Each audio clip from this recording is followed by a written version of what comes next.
He is the Emmy Award-winning host of Inside the NBA, and I just want to let him know I have already pre-ordered his Big Baller three-piece suit. Right, I got it, I think, off the internet. I assume it's yours, Ernie Johnson, right? Correct? Thank you so much for thinking of me. I really appreciate that. You know, I knew I could count on you. Yeah, there may be an I in Rich and Eisen, but I'm a team player, Ernie. You knew that. Exactly. You knew that. Exactly. How are you today? I am better for talking to you. And Ernie Johnson joins the Rich Eisen Show on the Honda Insider Report.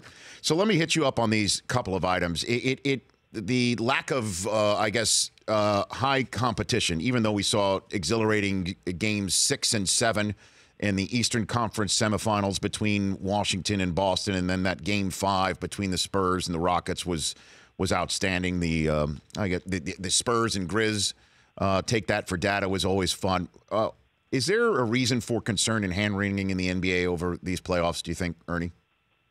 I don't really think so. I mean, obviously, you'd like to have more compelling series and more of these moments that you look back on. And I mean, so we've had 68 games played so far. We've got 40 decided by double digits, and I think nobody remembers that if it comes down to a Golden State Cleveland for the third straight year kind of finals. They'll look back and say, "Hey, that was the only time it's happened. Remember that?" You know, so.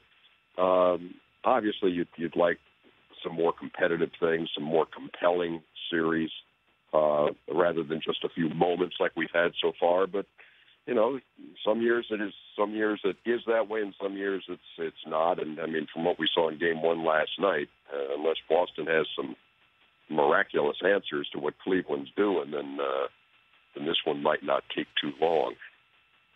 And in terms of that, Ernie, I mean, I also was having this conversation before that with all of the young talent that we're seeing in the NCAA tournament that you and the Turner Group with CBS so expertly cover, that it seems to me that we should be filling out NBA rosters with young talent that can blossom to actually make a dent in two juggernaut teams like the Cavs and the Warriors. Is there what's the conversation about in regards to the talent level that's coming in and the lack of competition on that front?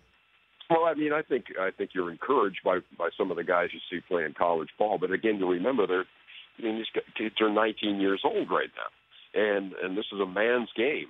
And so I think that I always think back to I was in an event at March Madness a few years ago, and we were just kind of having a coaches and former players forum. Jim Boeheim was there, and a couple other players. Bill Walton was there, and Dante Exum was there. And at that point, he's this Australian teenager who's going to be a lottery pick.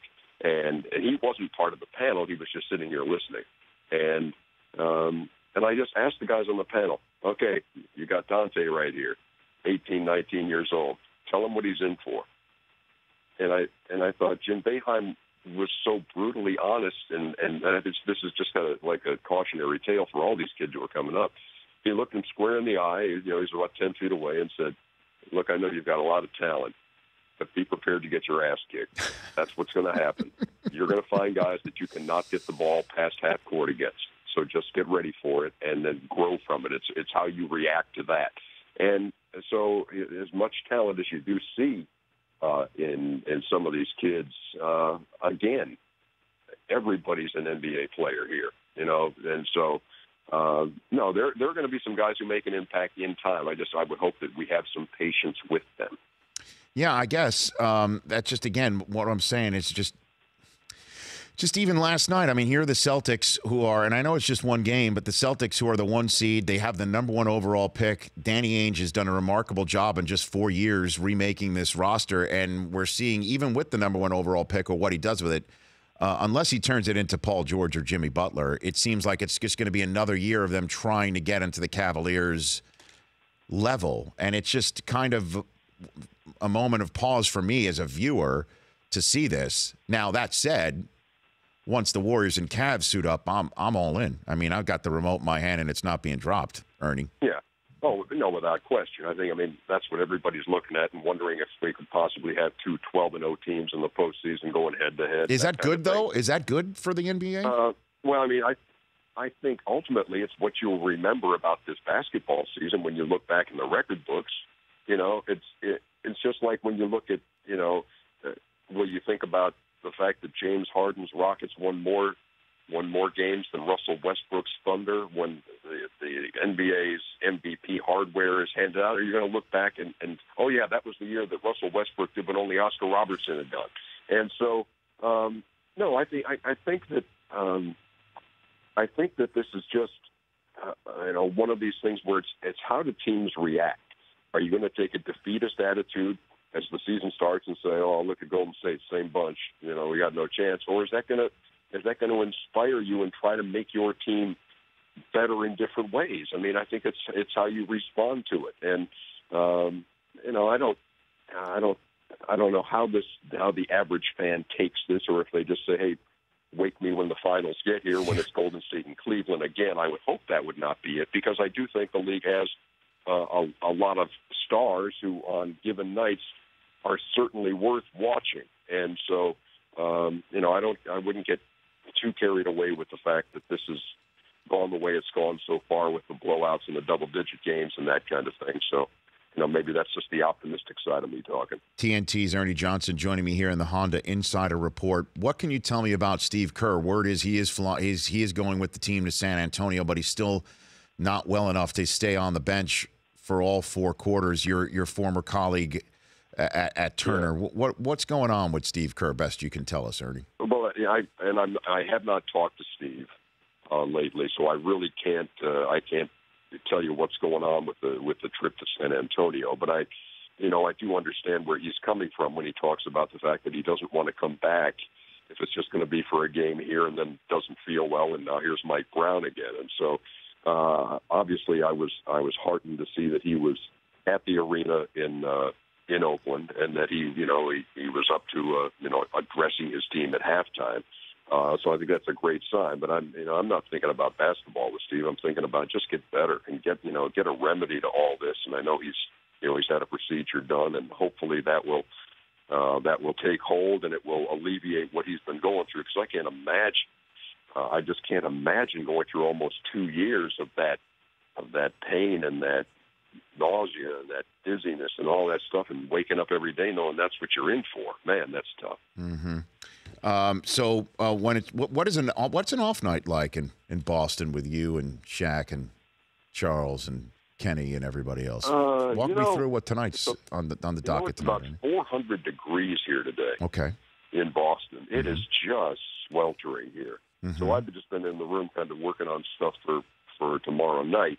I don't think there's really a plan. Okay. Sometimes we'll go out for dinner. Some of us will. And it's not like we ever have a thing, hey, let's all 4 of us go here. Mm-hmm. Sometimes guys are just doing their own thing. But, I kind of enjoy that part of the playoffs when I do have to go on the road is the off day where you can just where you can sleep in, you can grab some chowder tonight in Boston or whatever we do, and Chuck will be back with us on Friday. His daughter graduated from Columbia last night, so that's why he was not here.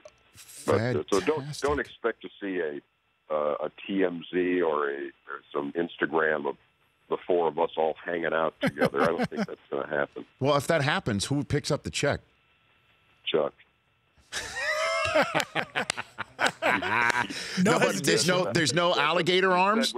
He said without hesitation. I heard that. Yeah, no, it's very. And here's the deal: it's very hard to get around that. Chuck he insists. I mean, there have been a few times where we've been out after a game, and I'll pick something up, but most of the time it is. 90% of the time it's Chuck, and he's just he loves to do that. He'll do that for the whole crew. He's wonderful to be around. He is. He's just one of my all-time favorites, Ernie. I remember one time, I swear, and I mentioned this before, I don't know if I ever told you, I once saw him at a Jimmy V charity golf tournament post-party, at a karaoke event. Get down on a knee and sing to Michael Jordan, "I Believe I Can Fly." I saw that, and that's one of the greatest moments of my life, Ernie. I'll be honest. Hey, a couple of years ago at our rap party. I can't remember. I think we were in Indianapolis, and we had it at a karaoke bar, and he hit Sweet Home Alabama at one point, and then My Way, and I really couldn't tell the two apart. they were so brutal, but he loves to do that, and he is. I mean, if fans don't have any idea, those who have been in cities where we've been on the road for the conference finals know that we'll go back to the hotel, and within a couple hours he may be behind the bar serving up drinks, and just he's such a great people person. He just loves hanging out and talking to folks. So no, he's a treasure to be around. So then the last one for you, which is better? Because we always look at the glass half full here, Ernie. Which is better, Charles's karaoke game or his golf swing? It depends on what you mean by better.